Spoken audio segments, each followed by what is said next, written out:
प्रकरणों को लेकर कई संगीन आरोप लगाए, जिसके बाद परमार के साथ उनका समाज खड़ा हुआ है। परमार समर्थक बोले कि 3 दशक पहले सुखदेव पासी नामक बदमाश इंदौर का शातिर चोर था। उसने चोरी का 50 किलो सोना प्रेमचंद गुड्डू को दिया था।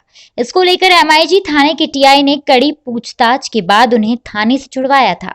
उनकी शैल सिटी भी पट्टे व सरकारी जमीन पर बनी हुई है। सच्चाई ये है कि फिलहाल अपराधों में लिप्त बीजू परमार पहले उनका समर्थक था, जिसने घटिया घोसला में उनके झंडे उठाए और खूब प्रचार प्रसार किया था।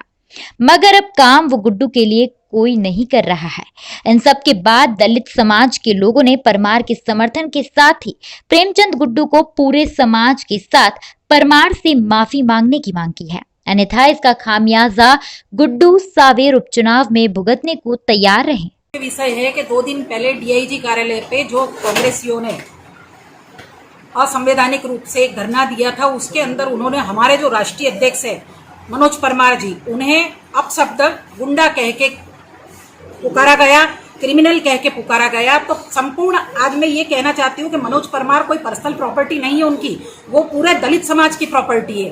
तो पूरे दलित समाज में जोश है कि इन्होंने हमारे व्यक्ति को गुंडा क्यों कहा। वो तो व्यक्ति को गुंडा ना कहते हुए संपूर्ण दलित समाज को उन्होंने गुंडा कहा है।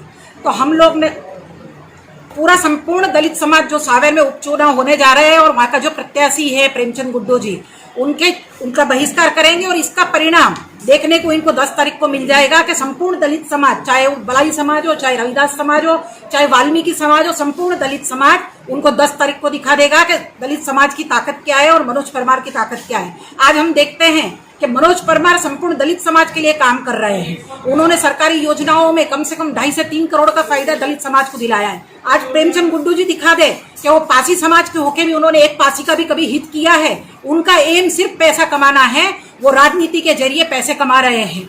आज उन्होंने हमारे समाज के एक व्यक्ति थे बिज्जू परमार, उनको भी गुंडा कहा है, जबकि उन्होंने घटिया और घोसला में उनके झंडे उठाए तब तो वो गुंडा नहीं था, लेकिन आज वो गुंडा हो गया उनके लिए। क्या मनोज परमार भाजपा का काम कर रहे हैं इस चुनाव में? है, उनकी विचारधारा जिसमें है वो उसका काम कर रहे हैं। तो ये क्या राजनीतिक दुर्भावना दिखाई दे रही है इसमें प्रेमचंद गुड्डू की? राजनीति दुर्भावना नहीं, लेकिन उन्हें लग रहा है कहीं ना कहीं कि मनोज परमार अगर आते हैं सावेर में और ये प्रचार करते हैं तो कहीं ना कहीं उन्हें नुकसान है। और गुंडा कहने के बाद हमें लग रहा है कि उनका नुकसान 101% है और वो 10 तारीख को उनको दे